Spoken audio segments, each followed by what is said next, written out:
வணக்கம்.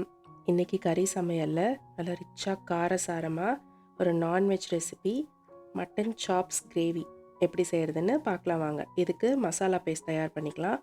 கடாயில் எண்ணெய் 1/2 டேபிள் ஸ்பூன் விட்டு லவங்கம் 3, பட்டை 1/2 இன்ச் அளவுக்கு, ஏலக்காய் 2,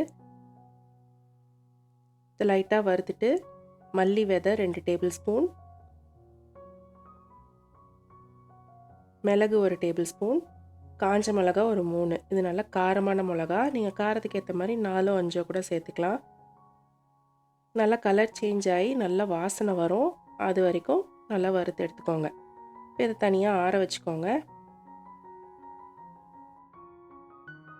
அதே கடாயில் எண்ணெய் ஒரு 1/2 டீஸ்பூன் எக்ஸ்ட்ராவாக சேர்த்து வெங்காயம் 2 நல்ல பெரிய சைஸ் வெங்காயம் நறுக்கி சேர்த்துக்கோங்க. உப்பு 1 பிஞ்ச். நல்லா ரோஸ்ட் பண்ணிக்கோங்க. இதையும் சேர்த்து அரைக்க போகிறோம். ஒரு 10 நிமிஷத்துக்குள்ளே வெங்காயம் உங்களுக்கு நல்லா இந்த அளவுக்கு வதங்கிரும். இப்போ ஃபஸ்ட்டு ட்ரை மசாலாவை அரைச்சிட்டு அது கூட வெங்காயத்தை சேர்த்து நல்லா பேஸ்ட்டாக அரைச்சி எடுத்துக்கோங்க. தண்ணி தேவைப்பட்டால் 2 டேபிள் ஸ்பூன் விட்டு இந்த மாதிரி அரைச்சிக்கோங்க. இப்போ மட்டனை ரெடி பண்ணிடலாம். மட்டன் ரேக் உங்களுக்கு இந்த மாதிரி கிடைக்கும். உங்களுக்கு கடையில் கேட்டால் இந்த மாதிரி அவங்களே கட் பண்ணி க்ளீன் பண்ணி கொடுத்துருவாங்க.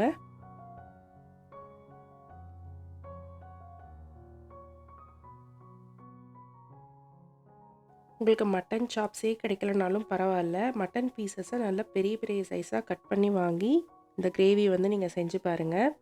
ரொம்ப நல்லாயிருக்கும். ஸ்டார்டர்ஸ் ரெசிபிக்கு இந்த மாதிரி நீங்கள் சாப்ஸ் கட் வாங்கி வச்சிங்கன்னா நல்லா ரிச்சாக இருக்கும். நான் எக்ஸ்ட்ரா ஃபேட்டெல்லாம் ரிமூவ் பண்ணி எடுத்துக்கிறேன். உங்களுக்கு இருக்கணும்னா அப்படியே விட்டுடலாம்.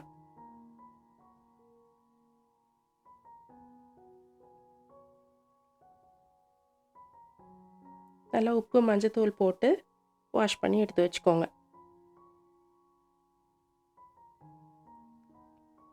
இப்போ நல்ல ஒரு பெரிய கடாயில் எண்ணெய் ஒரு 1/4 கப் விட்டு இஞ்சி பூண்டு பேஸ்ட் 2 டேபிள் ஸ்பூன் நல்லா பச்சை வாசனை போகிற வரைக்கும் வதக்கி விடுங்க.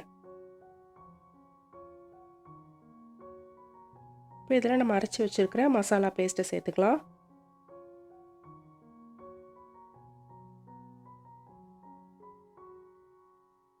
ஜார் அலசி அந்த தண்ணியை சேர்த்துக்கிறேன்.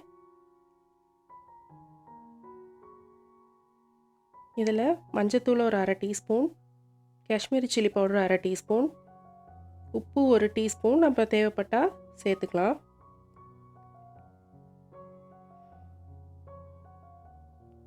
இது நல்லா வதங்கி உங்களுக்கு எண்ணெய் அப்படியே பிரிஞ்சு மேலே வரும்.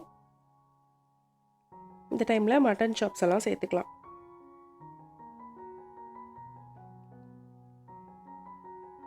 ஒரு 3/4 கிலோ அளவுக்கு மட்டன் சாப்ஸ் எடுத்திருக்கேன்.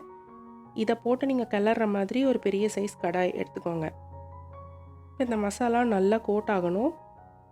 இது ஒரு 5 நிமிஷம் போல் மூடி வச்சு குக் பண்ணுங்கள். மட்டன் இந்த டைமில் தண்ணி விடும். தண்ணி விட்டு ட்ரை ஆனதுக்கப்புறமா இதை ஒரு ப்ரெஷர் குக்கரில் மாற்றிடுங்க.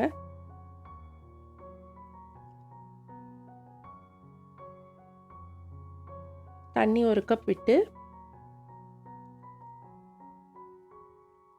தயிர் ஒரு 1/2 கப், உப்பு ஒரு 1/2 டீஸ்பூன்.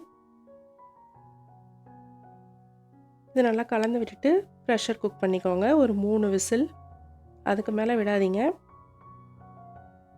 ப்ரெஷர் நேச்சுரலாக ரிலீஸ் ஆகட்டும்.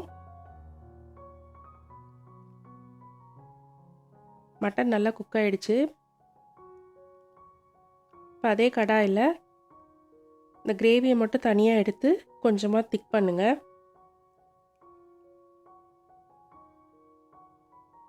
கருவேப்பிலை ஒரு 1/4 கப். செம்ம டேஸ்ட்டாக இருக்கும் கடைசியாக நீங்கள் கருவேப்பிலை சேர்க்குறது. இந்த கிரேவி கூட நல்லா இந்த அளவுக்கு திக்காகட்டும். இப்போது மட்டன் ஆட் பண்ணிக்கலாம். ஆட் பண்ணி கிளறிட்டு சர்வ் பண்ணிவிடுங்க. செம்ம டேஸ்டான ரெசிபி. நீங்கள் ஒயிட் ரைஸ்க்கு, ஜீரா ரைஸ்க்கு, சும்மாவே நீங்கள் ஸ்டார்டர் ரெசிபிக்கு ரொம்ப நல்லாயிருக்கும். இந்த ரெசிபி நீங்கள் கண்டிப்பாக செஞ்சு பார்க்கணும். செஞ்சு பார்த்துட்டு எப்படி இருந்ததுன்னு கமெண்ட்டில் சொல்லுங்கள். பிடிச்சிருந்தால் லைக் பண்ணுங்கள். மறக்காமல் சப்ஸ்கிரைப் பண்ணுங்கள். நன்றி.